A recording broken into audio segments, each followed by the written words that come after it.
coming up?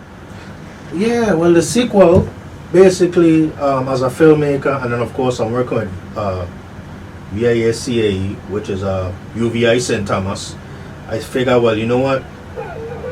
Let me come to a stopping point. I have so much footage, and in the filmmaking world, the documentary is just under 60 minutes, and plus I have a lot of extra footage on the YouTube channel, Admiral's Pavilion.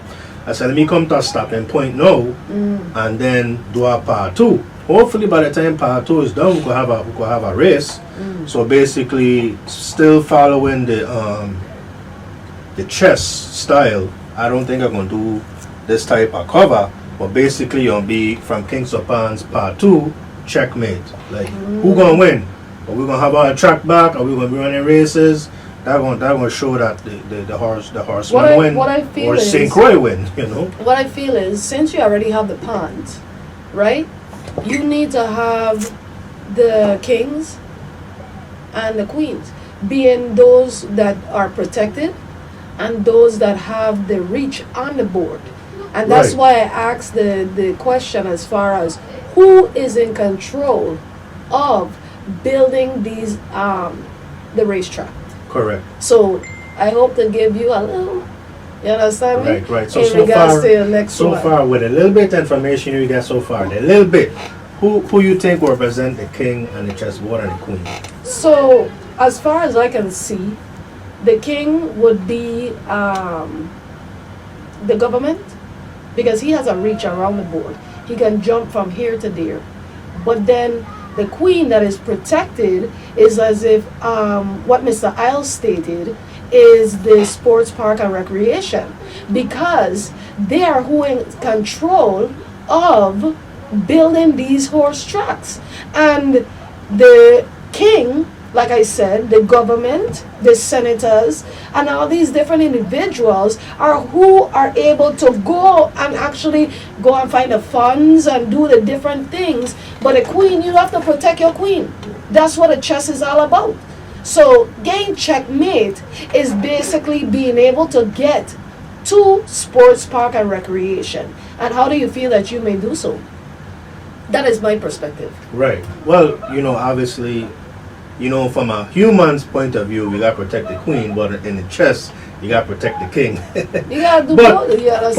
But the queen seemed to be the most powerful one because she could move at any range at any time.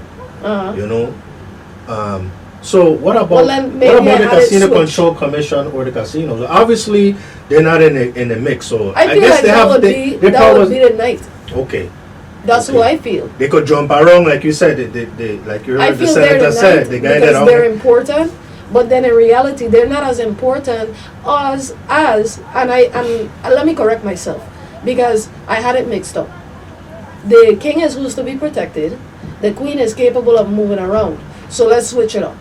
Okay. The government, I feel, would be the king. I mean, the queen, and the king would be sports park and recreation, due to the fact that they are in control of, they hold everything in their hands. In order for the casino to benefit, in order for government to benefit, the sports park and recreation has to make the first steps. You understand me? They have to go out and put in the initiative to actually create this court for them, the board in reality. Because the racetrack is the board. We can't play the game unless we have a board. Because all you're going to do is have your pieces to the side. Right. And we need other individuals to come in and be able to come in and play the game. So reality, our board is just sitting there on the side, waiting for action. So as the night is concerned, that's why I said the senators. Because they do what is necessary, get the funds, procreate them with the funds, give them what they need to be able to do what they have to do.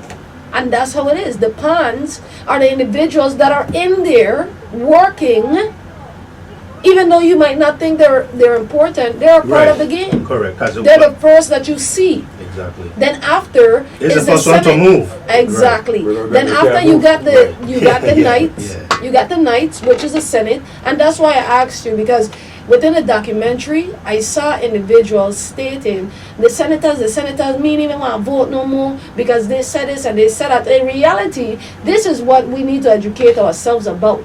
Senators only have a certain reach, just like the Knights.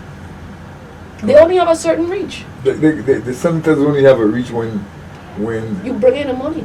That's right. When we get together and say we need to hear from these people. So and they could go and they could get a that's communication. Right. That's right. But now, when you jump in and you want something to be done, and even with the casino commission, I feel as if they're a part of that too, because. Go ahead. The casino commission comes in if you get it out. If the promoter wants to have Racino on the racetrack. But that's what they're saying. They want to put a Racino there. But if we're not having that, they ain't even that part of it. They're not a part of it. Because people can bet regardless. And let me put it. This is me. This is my opinion. Mm-hmm. That's one of the. I think that's one of the basic reasons why VIGL went ahead and do stuff on the racetrack for us immediately, because they had Trusco had another 3 years on the contract for Racino at the racetrack. Mm-hmm. So if you come in and you take over, you gotta either buy me out or let me run the Racino for 3 years. Wow. If we could recall, every time they come in front of the legislature, the first day they don't talk about the racetrack, they don't talk about the running surface, they don't talk about the grandstand, they don't talk about the stable area. The basic thing every time was the Racino. Mm-hmm. That's because they're going to generate some form of money from them. When the contract when the contract is built, they get some form of money from them. And if there is not, that's when you hear me saying that these people have been looking at us, VIGL know that when Trusco was up and running the racetrack, the little bit of slots machine that they had at that racetrack was slowing down traffic at the casino. So in other words, if we had in my business. In other words, the Trusco was a part of Divi. Mm-hmm. Divi was the parent company. Mm-hmm. And if you had 200-300 locals coming in there a week, 150 150 to probably 200 of them going to end up on the racetrack in Frederiksted. Why? Because San Farm going to go there, because they don't have to drive them dark road going Christiansted, East End. And that's what this is something that they all put into perspective when they're doing that when they have that meeting in regards to it. When they come, mm-hmm. Anybody that come to do business, that's the first thing they do, they homework. Mm-hmm. And that's a necessary thing to do. And then they come at us.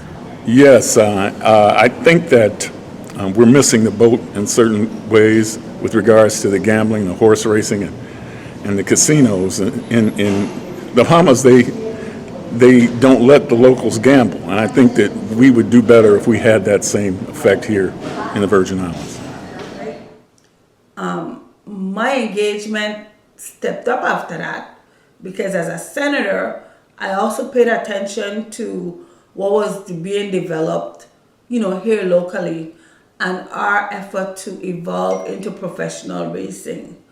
And so I introduced, and it was passed, the first ever simulcasting legislation, and account wagering legislation, where you could go and establish an account on the track and utilize your account to wager here and off-track betting.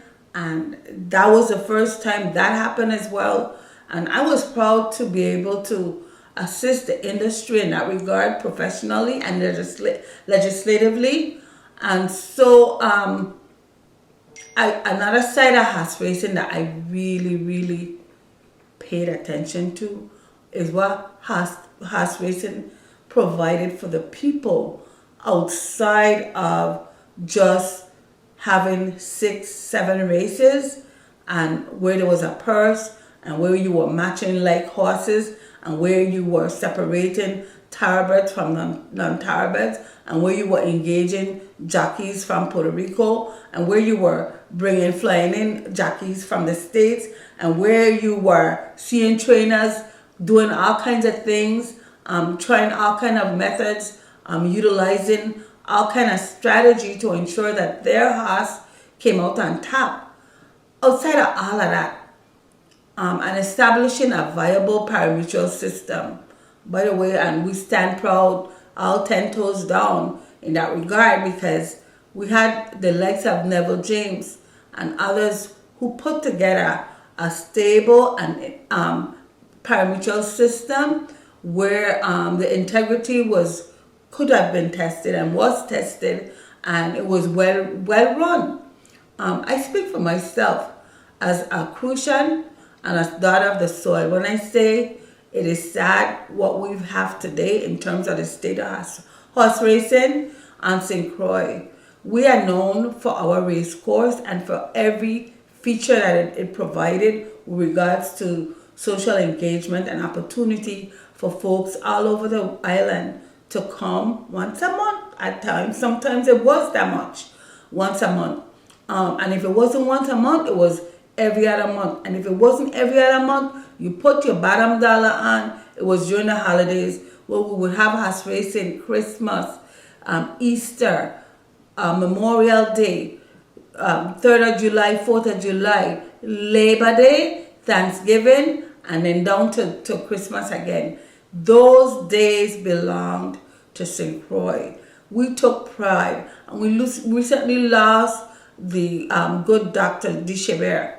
Dr. Dichabert was a staple in the horse racing industry. He at times competed in the races, but he also bred, and he took a special kind of pride in broodmare and the development of that part of the industry. And he had a farm where he bred and raised locally, and he inspired a lot of people to do the same thing, because it's part of maintenance in terms of developing your own stock and being proud that you could develop and establish a horse racing industry that had a crop of locally bred, ready to compete horses, and they were good. So, our prayers go out to the Dichabert family, and we will miss him.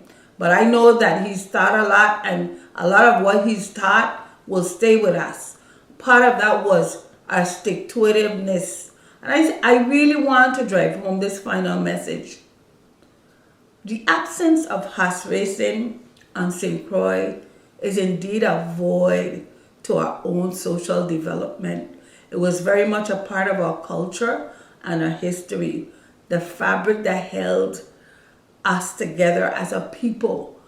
We never took it as just horses running around a track and felt that it concluded with that. It was an opportunity to see somebody you didn't see in years or maybe months. It was an opportunity to share in conversation and delight in good food, good local cuisine. It was an opportunity to hear all the music you want to hear, calypso, kwelbe, and even R&B. It was an opportunity to come out of your homes and look forward to whatever it is, you take a sip of wine or some form of alcohol. It was an opportunity to socialize that we have long missed.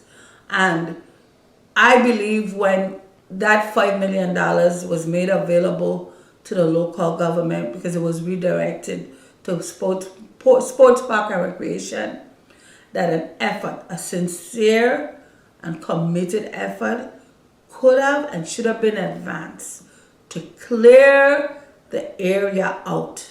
It was shamefully contained with a lot of high grasses and bush all over the place.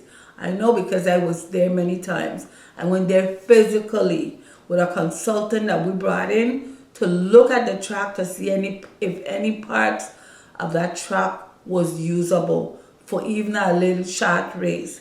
Because the idea that some of us were pushing forward at the time was to have an event, to bring it back, to begin something, not for anybody else, not for the outsiders, for us Crucians, to go there at that site, clean it up, put up some tents, put up some makeshift stands for folks who weren't able to stand throughout the activity, but it would not have been simply about horses running the track, because we know a good portion of the track wasn't usable. But we were prepared to assist, to come forward and bring the community inside with us, and to have maybe 2 or 3 races just because, to have the feel of racing.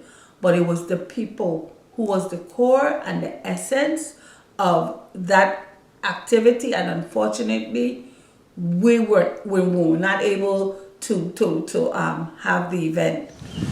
Yes, good afternoon. My name is Magella Savida Milligan, and I'm a member of the Flamboyant Horsemen Association. Well, we had a meeting to the legislature with a couple of senators, and the president of the Horsemen Association, he explained to them that they have certain things in the franchise agreement that we, the Horsemen Association, don't agree with. But if we could get back to the senators and the governor's office with Mr. Williams and them guys to find out that if they could make some changes with Mr. Huckabee and the Horsemen Association about what's going on with the Randall Dark James racetrack. Mr. Huckabee is willing to give, to repair and rebuild the Horsemen and the Randall Dark James racetrack for $25 million or more. So I hope everything goes well with them. And it have to go down to the legislature, and they will have to vote on it to decide what they want and what they don't want. Now, everybody is saying a lot of things, but it's not just about the horse track. They have some deals in there that will actually make St. Thomas vote their way, because they have about dealing with the VLTs to open new centers in St. Thomas, and the senators them have to vote about that also, and that is all combining with the Randall Dark James racetrack for the senators them to vote on. I hope and wish that they do the right thing, change some of the items them in the franchise agreement and the proposed agreement sent down by the governor, and we should, if everything goes well, we should have horse racing, as the governor said, by the end of the year, hopefully, and wishing that everything goes well and that happens for us on St. Croix, for the horsemen them right here on St. Croix and in the Virgin Islands particularly. All right. And did you see his latest podcast where he bids and all of them talking? Did they fully answer any questions you have, or what will you be reaction to what was said? Well, what was said on that podcast with the governor, Mr. Bates, and them guys is basically the same thing that I'm saying now. You have things that need to be changed in the franchise agreement and the proposal, and I hope that the senators them read all those documents and give it, I mean, I don't want to say the benefit of the doubt, but give them something that we could actually deal with. It's sad that we broke down the track before we were ready to build. Right now there's an opportunity, there's something pending. I don't agree with all of the details. I don't know, have I really looked at it tight, but we should do what we can to bring back horse racing here on St. Croix. The track on St. Thomas seems to be good to go now, but the track here on St. Croix, we need to expedite that. It may not be a big revenue generator for some, but it's an activity that keeps a lot of young men off the streets just caring for horses. And the fact is there are horsemen here who've been caring for their horses, feeding their horses, training their horses, and have limited places to go to compete. So I think it's a good thing, and I know it's a good thing to restore horse racing here in the territory, and we should do it at a bigger scale. We have land over there right outside the airport that we can add beyond stables, beyond tracks, that we can add up some type of plaza mall, hotels for people to stay, etc., etc. It's time that we sort of up the ante, and I'm for that.